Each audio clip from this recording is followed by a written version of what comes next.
go. It's right 2 o'clock. Okay, Sam Lodge, stroke 8, nose 5, low. Break right. Hey guys, so here it is, the long anticipated F-16 Viper by Eagle Dynamics. We're going to take her out for a little fight here today against two MiG-29s. I'm not going to talk about my thoughts on the F-16 and its features too much just yet. We're going to do that in a different video. Maybe we can talk about radar systems and all that good stuff coming very soon. Before we start the video, guys, big thank you to everyone who's been supporting the channel through Wild Weasel. They just dropped a bunch of nice F-16 stuff, HUD shirts, that kind of stuff. Definitely worth checking them out. If you haven't done so already, remember that supporting Wild Weasel supports the channel and our DCS server. And remember to use code GROWLING10 for 10% off your order. Okay guys, let's go ahead and get started with the video.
Okay, so we're going to turn on those floodlights, nice green tint. Now we're going to want to put the aircraft into air-to-air mode. There we go, you can hear the Sidewinder sound. We're going to switch from 9X over to AIM-120 Charlies. Having a look at the radar here, we're going to push it out to 80 miles. We're doing a 60-degree azimuth scan at 4 bars, so we're looking at a fairly large portion of the sky in front of us.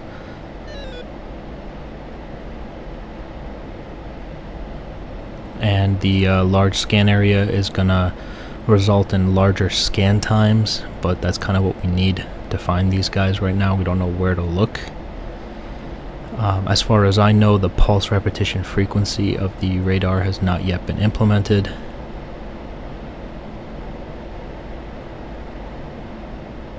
You can see on the HUD at the bottom left hand corner we have 4 MRM. That indicates that we have 4 medium ranged missiles. Those are the AMRAAM 120 Charlies that you see on the wingtips there, the 2 big ones. The small one is an AIM-9X Sidewinder. We're going to go ahead and climb for some altitude here just to increase the range of our missiles.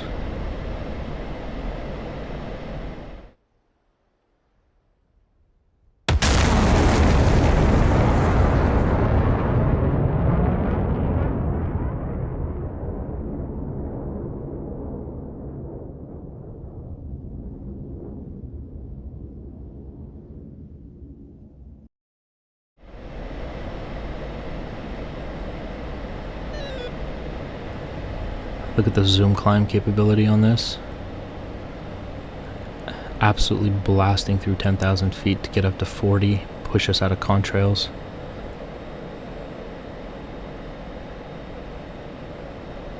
The F-16 did not struggle to do that at all. We still have nothing on radar here. Oh, there we go. We got a couple targets. Now, as we put the cursor over the target, it's going to result in what's called a SAM mode, situational awareness mode. It's going to focus the radar in a specific area. We're going to talk more in depth about the radar a little later. But once you focus in on them, it's called a soft lock. And I'm going to double click TMS up. That's going to push us into single target track mode.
Okay, so the MiGs have locked us up.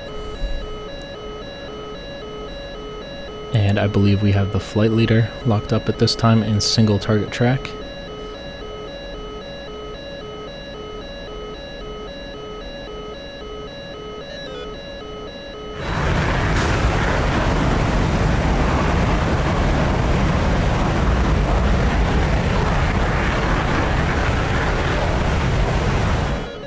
Okay, the lead MiG has foxed on us. He's quite a distance away, about 30 nautical miles, so that missile shouldn't be too much of a threat. I'm not going to sacrifice too much of my altitude advantage.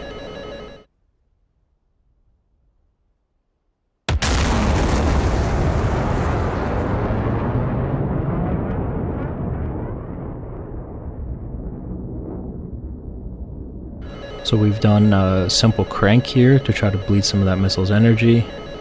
You can see that circle on the HUD expanding. That means we're pushing into range to fire.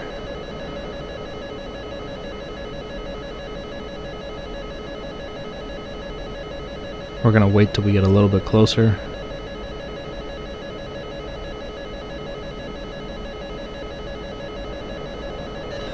Gonna decrease the altitude just a little bit here, just to make sure that that missile doesn't hit us. Come back on target, Fox 3, dive.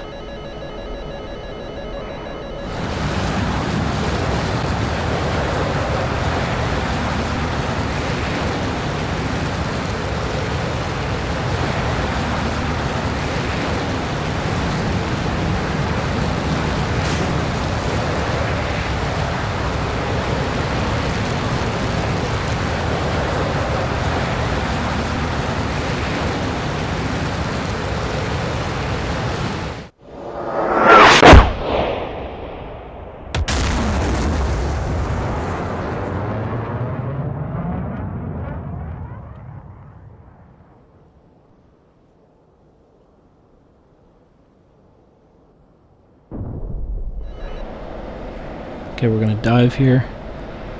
That was a fairly close AMRAAM shot, so that MiG-29 leader should be killed with that shot. Gonna keep watching, looking for missile launches. We're gonna recommit onto the target.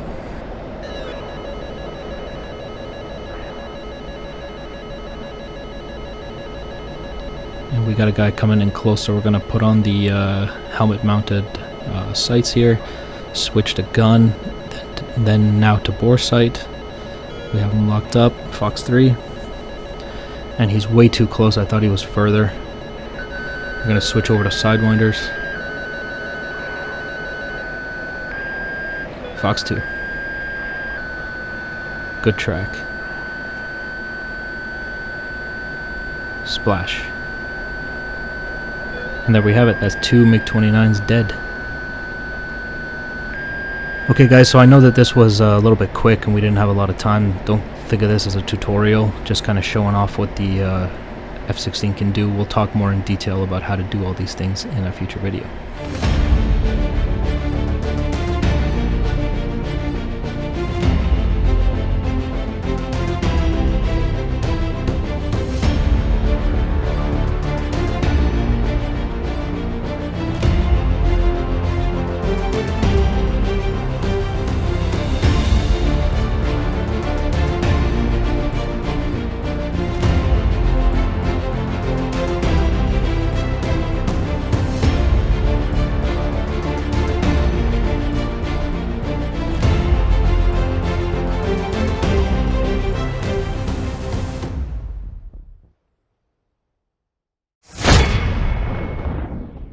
Alright guys, so here's our TAC view. We got our F-16, our 2 MiG-29s off in the distance here. Let's have a look. Nice little close formation. Looks like they're going to break off. Good understanding of TAC form we got going on here. They're going to spread it out. You don't want to be too tight. And they're going to enter what's known as a combat spread or a TAC form. We're climbing. Notice this. Look at this. So at Mach 1.3 it climbs. I will say that I am somewhat impressed with the F-16's ability to climb. It absolutely shoots through contrails. Like, you don't have to contrail for very long before you can push into 40,000 feet. You know, it's not bad. The engines are very powerful, and I feel like the flight model may have been modeled correctly for the most part. There's definitely some problems in there, I think.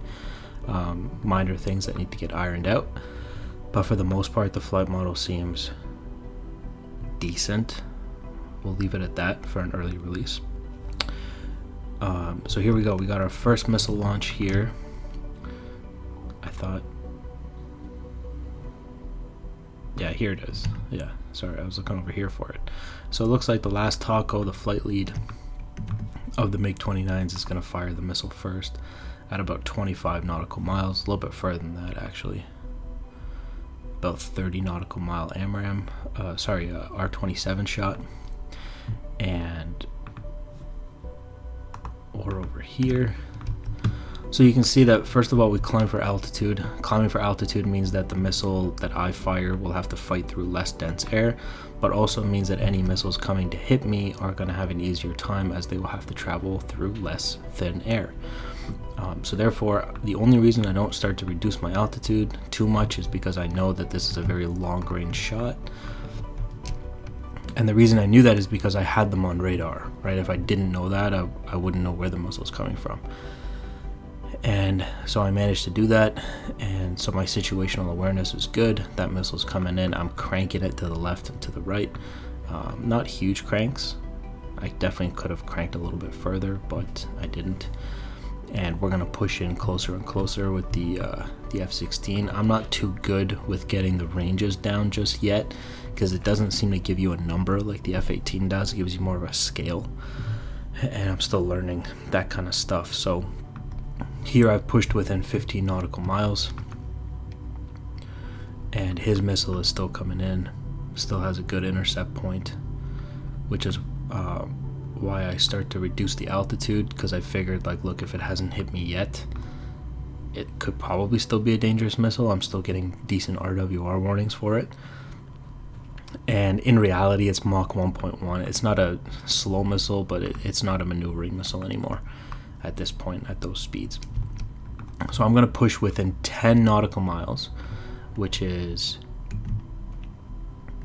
very close. It's a very close AMRAAM shot. But it's a good thing I did that, because as the AMRAAM gets launched on Taco here, the last Taco, looks like he's fired. Oh no, his wingman has fired Last Taco and his wingman at this point have fired an R-77 and an R-27ER at me. Last Taco is going to defend by reducing his altitude and going cold. Okay, you're going to see why I just managed to hit him there. So there goes my AMRAAM, it's tracking him.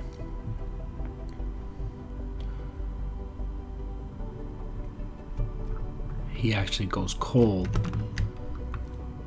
He goes cold on me. However, he turns back in to recommit. He recommits too early. And that missile is able to hit him at Mach 1.4. Dead. Alright. Now, you can see that at this point, because we've gotten within 20 nautical miles, we start to sacrifice our altitude advantage in order to defend. Okay, we defend by dropping our nose slightly into more dense air, not all the way, because we still want to maintain some sort of altitude advantage if possible. And we're going to go cold. One of the best ways to defend an incoming missile is to go cold. Okay, as Taco tried to do. But at a certain point, if somebody's too close to you, going cold is not going to be enough. Okay. So there's that. And as soon as, like, here's the other thing, you got to recommit really quickly. You know, it's a game of really who can recommit on target faster than the other guy. And so that's what happens here. I instantly kill that guy and I start turning around to see if I can find his buddy. As we turn around, I find his buddy. Looks like his buddy is having a little bit of trouble picking me up on radar as well. He gets that launch tone notification for that AMRAAM. I didn't realize how close we were. I thought we were a little bit further, like 2 to 3 nautical miles. The AMRAAM can still sometimes get a hit, and that's, you know, where I thought we were. We were much closer than that. We were 1.6 nautical, so it was a waste of about $300,000. But it's a good opportunity for us to show off the helmet-mounted sight of the F-16. We lock up the MiG-29, who is pre-flaring, anticipating an AIM-9X shot. Gonna lock him up. There's the AIM-9. Bam. That's 2 dead MiGs. Alright. So it's interesting. The F-16 is definitely an interesting fighter. It's going to take some getting used to, especially in the current form that it's in.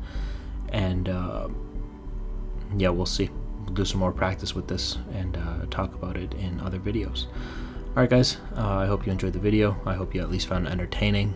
We got lots to talk about with the F-16 in the future, and we're definitely going to come back for that. Just kind of wanted to show it off a little bit and have some fun with it until then, till we get into the more serious stuff. Alright, thanks for watching, and I'll see you next time. Bye guys.